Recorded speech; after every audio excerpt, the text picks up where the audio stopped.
We'll turn now to journalists and Ian Watson of the BBC. I suppose it's quite appropriate we've got the Transport Secretary with us today, because I was hoping you and indeed Dr Harris could clarify some of the guidance around travelling during lockdown. It seemed to me that the guidance was pretty clear, actually. If you have symptoms, you self-isolate for 7 days and the rest of your household stays at home for 14 days.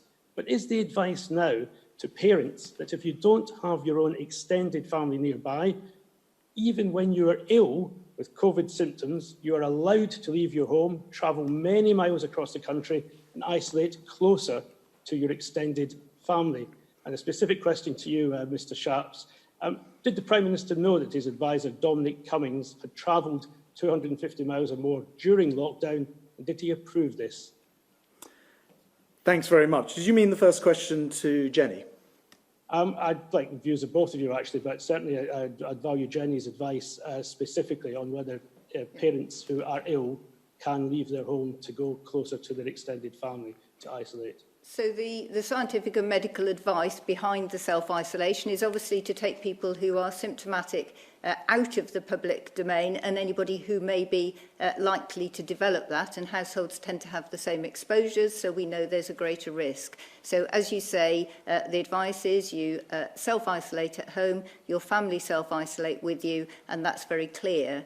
I think built into that guidance, along with all of our other guidance, so for example for elderly people or those who are clinically extremely vulnerable and are advised to stay at home and they have accepted and wanted to take forward that advice, there is always an element which says safeguarding. So we don't want an elderly person sitting at home without their medication because they feel they can't come out. If there is a safeguarding issue and a child, for example, is significantly unwell and has no support, that is equally another issue. But those are the interpretation, that's the clinical advice around that. There's always a safeguarding clause in all of the advice, whether it is this or for clinically extremely vulnerable. The interpretation of that advice is probably for others.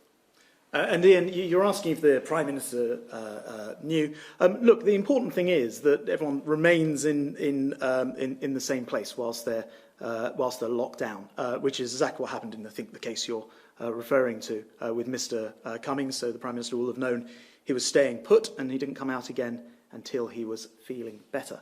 I'll just come back to you.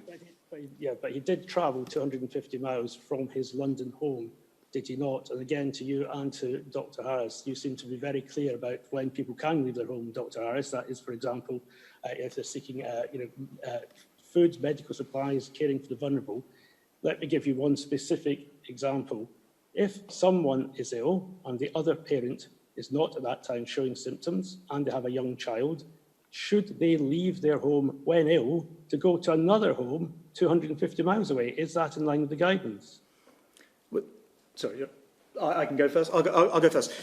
Ian, the guidance says if you're living with children, keep following this advice to the best of your ability. However, we are aware that not all these measures will be possible, depending, therefore, on circumstances. I'm adding those last few words.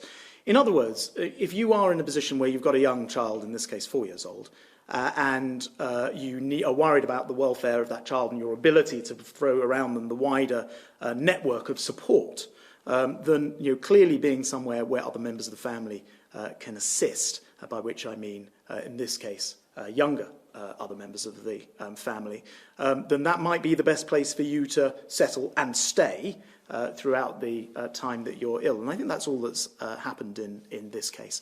And you are asking part of the question to Jenny, so I'll throw it back as well. I was just simply really going to repeat what I said before. I think we have always said in the guidance what we don't want to do, and it relates to people being treated in hospital and staying out of hospital as well. We don't want to cause harm through advice which keeps people at home when they are at risk. That's not directly referring to any current issues. It's the clinical and technical advice, which is we want people to come out of circulation. We want them to self-isolate the minute they have symptoms and to stay out of circulation. If there is a critical issue, a safeguarding issue, regardless of whether it's a child, an elderly person or anybody else, then there needs to be some sort of safeguard in place. Thank you very much, Ian. We'll turn now to Sam Coates from Sky. Sam. Secretary of State, how can you personally be sure that by driving halfway across England, Dominic Cummings didn't infect anyone else on the way or while he was there? Or, frankly, do you not think it would have mattered? And what do you say today to all those people who are unable to say goodbye to their loved ones or go to their funerals because they were observing the letter of the rules, seemingly unlike the PM's top aide? And to Jenny Harries, you said if adults were unable to look after small children, they might resort to other family members. And number 10 say that this is analogous to the situation involving Dominic Cummings. But is it really if one of the two parents doesn't have coronavirus, as the number 10 statement today does seem to suggest? How can you preempt a situation by travelling halfway across the country in order to seek further protection? Where did you say that was within the rules in previous press conferences or in guidance? Sam, thanks very much. Look, I think for everybody who's lost loved ones, everybody has been impacted by this crisis, and everyone has done their best to try to do the right things. As I read out before, I won't repeat the guidance again, but it does essentially interpret it as taking practical steps to ensure that you follow the measures as best as possible in order to prevent, for example, in this case, a 4-year-old child from ending up without having the necessary support that a 4-year-old would quite obviously require. So that was the decision taken in that situation. And look, I understand what you're saying. I get what you're saying. Mr. Cummings is in the public eye. But the reality of the matter is that a 4-year-old child's welfare, I think, is the important thing. Parents will ask themselves what they would do if they had no other support around. And eventually you'd either have to turn to external support, not from your family, or try and be close enough to your family to provide that care, which is what happened in this case here. And I understand that his sister and I think a niece, who are younger, from the younger generation, were able to provide food and bring things to the property they were staying in, which was not inside his parents' house. So I think it was a sort of a straightforward arrangement that meant he stayed in the same place and prevented possibility of the child in this case from not having support around him. And your second point was to Jenny. Yeah, so I will reiterate probably what I've just said, which is the public health advice is take yourself out of society, if you like, as soon as you have symptoms. Stay at home with your family. I don't know the details of this specific case, and I'm commenting on the technical and medical advice.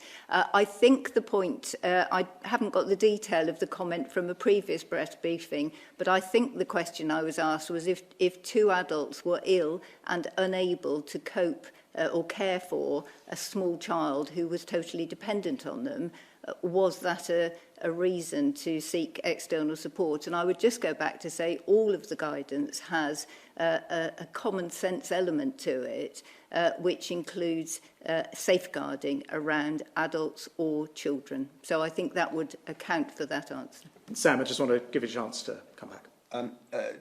Secretary of State, could you just clear up factually what went on? So Mr Cummings went to a Durham property and he stayed inside that with his wife and child, all in the same property, and members of their family delivered food to their doorstep.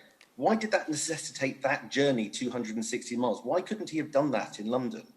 Well, I guess it's where his family was. Yes, those are the facts as I understand them, Sam. I guess the simple answer is that's where the family was. That's where the sister was. And the niece. So, as we all do in moments of crisis, we always seek to have our family, those who can assist us around us. And I think that's all that's happened in this case. I'm afraid I don't know. I'm afraid I don't know the personal circumstances, the extent of which support network could have helped where, but he clearly went to where the family was, stayed there, didn't then move around, and only came back to London for work, which is obviously allowed as one of the 4 reasons when fully better and after the required period of time. Thanks very much, Sam. Can we go to Dave Wood of ITV? Thank you, Secretary of State. Throughout this lockdown, particularly phase 1 of it, people have been making some very difficult choices about how close they get to their family, who they see and where they stay, sometimes in the most heartbreaking of circumstances. Should those people have been using their own interpretation then of the stay-at-home message? Thanks, David. Look, I think the reality is that people should, of course, follow the guidance. I won't bore you by reading it again, but it very clearly says you should follow the guidance to the best of your ability and follow the measures as much as is possible. And then it's for an individual to make the decision. How do I make sure I've got enough support around the family, particularly in the case that you're referring to, with a potential of both parents ending up being ill and having a young child to look after? How do you have that support network around them? And the decision here was to go to that location and stay in that location. They didn't then move around from there. And so it will be for each individual to work out the best way to do that, which is what's happened here. Can I just check then, is the message you're giving us this evening that anyone who becomes ill with this, if they can go close to family, no matter how far that journey is, they can do so that the family members can supply food and not friends who may live locally? And to Dr. Harris, if I may, just remind us, what are the risks of travelling if you have the virus, and would you recommend it? Well, on the first point, of course, the rules have subsequently changed anyway. So you can now travel, if you are not symptomatic, any distance in order to, for example, exercise. And that is something which people are aware of now. You go as far as, if you had the symptoms, could you travel as far as possible to stay in a house closer to relatives? No. I mean, as I already explained, you have to get yourself sort of locked down and do that in the best and most practical way. And I think that will be different for different people under whatever circumstances their particular family differences happen to dictate. That's all that's happened in this case. He was there, he stayed there, and I can carry on answering it, but it's the same answer each time. And there was a second point to Jenny. Yeah, so, I mean, the key public health messages from a professional perspective are if people have symptoms, they should self-isolate immediately and stay in their homes. The only exception around this is around risk, and that's the issue of safeguarding for children or adults, and I think I've said that. In relation to the risk of travel, clearly in travel advice that we're giving, if you're in a private car, actually transmission within a vehicle, because it's an enclosed space and you're relatively close together, is probably a higher risk one, but you're usually if you're within a household group, then your exposures are usually the same. And if you travel from A to B and you're not meeting anybody else, then there's no possibility of a risk passing on, which is why in much of the guidance you'll see we say if you're travelling, travel in your own car. For people, for example, going to have a test taken, they can't go on public transport, they go in a car. And that's a simple answer. David, thank you very much. Let's turn now to Chris Hope from Daily Telegraph. Chris. Hello, Mr Shapps. May I ask quickly, you said there that the PM knew Mr Cummings was staying put. When did the PM know he'd gone to Durham? And can I ask Dr Harris, did you know that he'd gone to Durham, and does Mr Cummings' decision to go this far during lockdown undermine the stay-at-home message which you're doing so much to publicise? Chris, I'm sorry to disappoint you. I don't know exactly the answer to when the PM knew, but I know the PM knew that he was unwell and that he was locked down. Of course, the PM was also unwell during the same period in reference. I can tell you the PM provides Mr Cummings with his full support, and Mr Cummings has provided a full statement. And I think it's perfectly right that questions are asked, and you're all asking the same questions, and not, I appreciate, about the significant transport announcements of the upgrading of the A66 to dual carriageway and £1 billion to make people's lives better and faster to connect there, and I appreciate that. But I do think it's important to note that questions were asked, quite rightly, and the questions have been answered because Mr Cummings has produced a statement which you will no doubt have read. And I think the second point was to you, Jenny. Yes. So in the same way that as a doctor I wouldn't comment on the clinical position of an individual, I have no detail in this particular case, and I'm not going to comment on that. But in relation to the advice to the public, absolutely clear that public health guidance is if you're symptomatic, you stay at home, take yourself out of society as quickly as you can with your family and stay there unless there is that extreme risk to life. And that is a really important message. People have been really good at doing that, but it's vital that we continue to do that going forward, because that also underlies the track and trace system as well, and we're going to be asking people to do that if they're identified as a contact. Chris, I can see you waving to get back in. Thank you, Mr Shapps. One final question. Can you clarify whether anyone from Durham Constabulary spoke to any member of Mr Cummings' family, please? Well, quite literally reading from Mr Cummings' statement, at no stage was he or his family spoken to by the police about this matter. Does that mean the police are not telling that what happened straightforwardly? I'm not sure where the confusion in that comes in, but we've got it in black and white there in this statement. Chris, thank you very much indeed. Can I turn to David Wooding, The Sun on Sunday? David. Secretary of State, we've already had 2 resignations from senior aides who have broken the rules in Neil Ferguson and north of the border, Catherine Calderwood. So the public could be forgiven for thinking there's one rule for us and one rule for the rest of them. And even among aides may be thinking there's one rule for us aides, but a different rule for the Downing Street aides. What is different about Dominic Cummings and other people who've resigned in senior positions over their movements? David, thank you. Look, I think what most people will probably be thinking, watching this, is what would I do in that situation? I've got a young child. My wife is unwell. I'm worried about the ability to support the child as a father. Do you then end up saying, well, we'll take the best possible option in order to be able to provide the ongoing care for that child, and therefore go to where there's a network, but not go to inside the parents' house, but rely on the younger generation? And that's obviously the question that will have to be made. And I would draw this distinction. This wasn't sort of visiting a holiday home or going to visit someone. This was to stay put for 14 days, to remain in isolation, to get over what I understand was quite a significant bout of illness from coronavirus, and then to be able to return to London only when well and properly in line to do a job that couldn't be done from elsewhere. So I think there's every difference to answer your question directly.